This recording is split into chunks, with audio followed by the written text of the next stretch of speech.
बच्चों, आज मैं फिर आपका वेलकम कर रहा हूँ हमारी इनऑर्गेनिक केमिस्ट्री की क्लास में। आपको पता है हम पी ब्लॉक एलिमेंट्स कर रहे हैं, वेरी इंपॉर्टेंट चैप्टर, और बहुत से क्वेश्चंस हम लोगों ने इसके मैक्सिमम रिकवर कर लिए हैं। तो आज जो हमारे पास क्वेश्चन है ना बेटा, वो मैं आपको करवाने वाला हूँ। काइंड ऑफ हम लोगों ने इसको बहुत अच्छे से कर लिया पहले ही। तो आइए देखें। कह रहा है कि ऑर्थोफॉस्फोरिक एसिड एक ट्राइप्रोटिक और ट्राइबेसिक है एसिड। ऐसा क्यों है कि ऑर्थोफॉस्फोरिक एसिड जो है वो ट्राइप्रोटिक है या ट्राइबेसिक है? ठीक है, तो आइए इसके बारे में बात करें।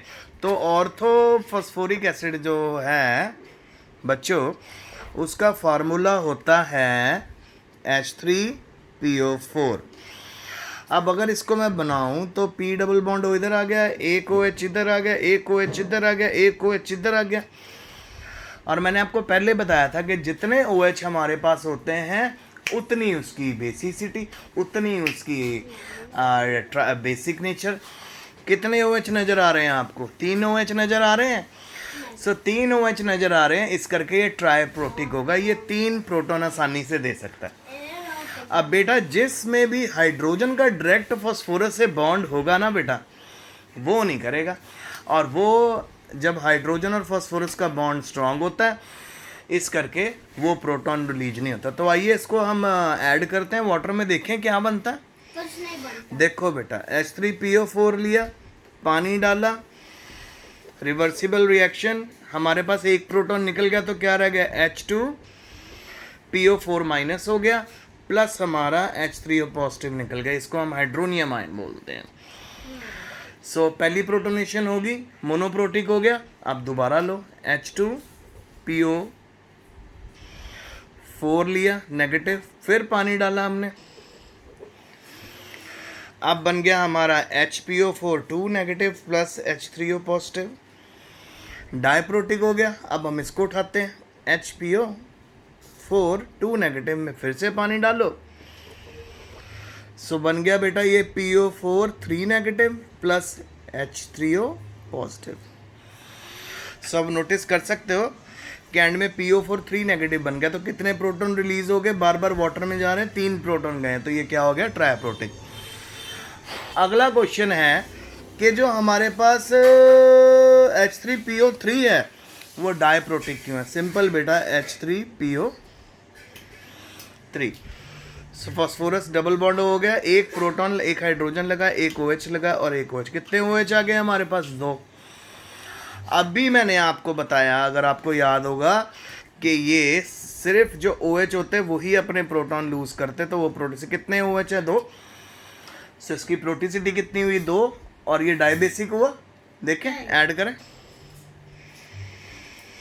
H3PO3 में पानी डाला हम लोगों ने, रिवर्सिबल रिएक्शन है, तो सबसे पहले एक प्रोटॉन निकल गया, तो H2PO3 नेगेटिव बना और H3O पॉजिटिव हाइड्रोनियम आयन। अब इसके अंदर दोबारा से हम लोग वाटर डालेंगे, H2PO3 नेगेटिव के अंदर वाटर डालेंगे, फिर से प्रोटॉन लूज हो गया, तो ये बन गया जी PO3 की पावर 2 नेगेटिव प्लस, सॉरी हाँ जी, एक HH, एक प्रोटॉन निकला ना, HPO3 की power 2 negative plus H3O positive. अब बेटा, अब हमारे पास यहाँ पे HPO3 2 नेगेटिव आ गया। अब इसको अगर आप हाइड्रोप्रोटोनेट करोगे, अगर इसके अंदर वाटर डालोगे, ये प्रोटोनेट नहीं होने वाला, क्योंकि ये वाला जो हाइड्रोजन है ना बेटा, ये हाइड्रोजन ये फास्फोरस के साथ बॉन्ड बना चुका है, ये फास्फोरस के साथ अटैच है, तो इसके आगे हम इसको प्रोटोनेट नहीं कर पाएंगे। सो H3PO3 की कितनी प्रोटिसिटी हुई? 2। और H3PO4 की कितनी प्रोटिसिटी हुई? 3। ये हुआ ट्राइबेसिक और ये हुआ डाइबेसिक। समझ आ गया बेटा? क्लियर है? क्लियर है। सो अब अगला क्वेश्चन है, why does nitrogen show anomalous behaviour as compare to other members of the group? So simple answer है बेटा, मैंने आपको पहले बताया, जो पहले मेंबर होते हैं कोई भी ग्रुप के, ग्रुप 16 का पहला मेंबर ले लो, 17 का मेंबर ले लो, 15 का ले लो, इन सभी मेंबर का जो पहला एटम होता है उसका साइज बहुत छोटा होता है और उनके पास डी ऑर्बिटल नहीं होता, इस करके वो हमेशा अबनॉर्मल प्रॉपर्टीज शो करते हैं। और बेटा वैसे भी नाइट्रोजन जो है वो तो हाइड्रोजन बॉन्डिंग भी शो करेगा। 3 एलिमेंट हमेशा याद रखने, ऑक्सीजन, नाइट्रोजन, फ्लोरीन। ऑक्सीजन बनाता है वाटर, अमोनिया बनता है नाइट्रोजन से, और HF बनता है फ्लोरीन से। इन तीनों में हाइड्रोजन बॉन्डिंग होती है, इस करके ये डिफर होता है। पढ़े जरा।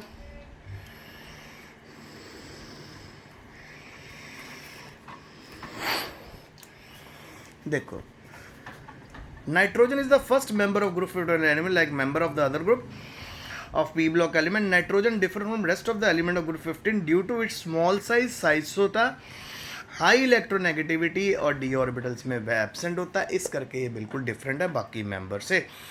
और नाइट्रोजन मल्टीपल बॉन्ड भी तो बनाता है, ट्रिपल बॉन्ड बना लेता है, बाकी मेंबर नहीं बना पाते।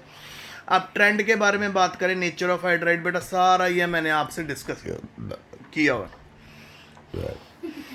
अगर हम नेचर ऑफ हाइड्राइड की बात करें तो जितना साइज छोटा होता है उतना लोन पेयर ज़्यादा अवेलेबल है, तो NH3 सबसे ज़्यादा बेसिक। उसके बाद साइज बड़ा हुआ तो लोन पेयर और अवेलेबल हो गया PH3 पे, फिर और अवेलेबल हो गया SSF। जो लोन पेयर है वो उसकी अवेलेबिलिटी ख़त्म हो जाती है, वो मॉलिक्यूल के ऊपर क्या हो जाता है, फैल जाता है, और मॉलिक्यूल के ऊपर फैल जाता है जिससे वो लोन पेयर डोनेट नहीं हो पाता। इस करके NH3 का लोन पेयर इजीली डोनेट हो पाता है क्योंकि साइज छोटा है, लोन पेयर मोर अवेलेबल है।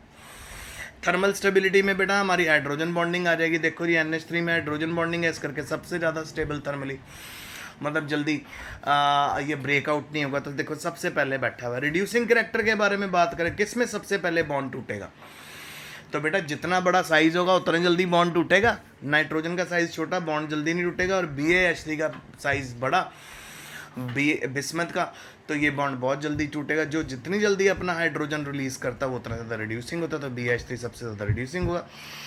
अब अगर नेचर ऑफ हैलाइड के बारे में बात करें, नाइट्रोजन ट्राईहैलाइड बनाएगा, पेंटाहैलाइड्स नहीं बना सकता। क्यों नहीं बना सकता नाइट्रोजन पेंटाहैलाइड? क्योंकि नाइट्रोजन का साइज छोटा है, बड़े बड़े हैलोजन एटम्स अपने अराउंड अटैच नहीं कर सकता, और खाली डी ऑर्बिटल भी तो नहीं है। बाकी अगर उसके नीचे आ जाओगे आप, नाइट्रोजन के नीचे फॉस्फोरस है, फॉस्फोरस पेंटाहैलाइड बना सकता है क्योंकि साइज़ भी बड़ा है, अपने अराउंड 5 बड़े क्लोरीन को अटैच भी कर सकता है, और ऊपर से खाली डी ऑर्बिटल भी है।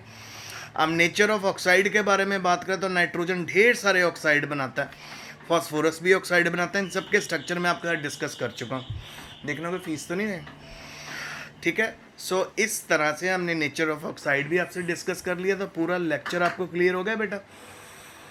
सो नाइट्रोजन भी बहुत सारे ऑक्साइड बनाता है, फॉस्फोरस भी बनाता है, उसके सारे स्ट्रक्चर मैंने करवा दिए, सारे आपसे ऑर्डर डिस्कस कर लिए। अगर हम हाइड्राइड्स का नेचर बेसिक ऑर्डर देखेंगे तो नाइट्रोजन अमोनिया सबसे ज़्यादा बेसिक क्योंकि लोन पेयर सबसे ज़्यादा अवेलेबल, थर्मली स्टेबल भी NH3 क्योंकि उसमें हाइड्रोजन बॉन्डिंग है, रिड्यूसिंग BaH3 क्योंकि वो बॉन्ड बहुत जल्दी टूटेगा, हैलाइड्स नाइट्रोजन ट्राईहैलाइड्स बनाएगा, बाकी मेंबर पेंटाहैलाइड बनाएंगे, खाली डी ऑर्बिटल होता है। नेचर ऑक्साइड मैंने आपसे ऑलरेडी डिस्कस कर लिया, तो ये आज का टॉपिक है बेटा, इसको अच्छे से पढ़ना। सून हम नए क्वेश्चन शुरू करने वाले हैं नए चैप्टर के, पर अभी थोड़ा टाइम हम ज़रा चलते हैं उधर CBSE के क्वेश्चन बैंक के ऊपर, ठीक है। NCERT के क्वेश्चन अब हम शुरू करेंगे कल से। Stay home, stay safe, best of luck.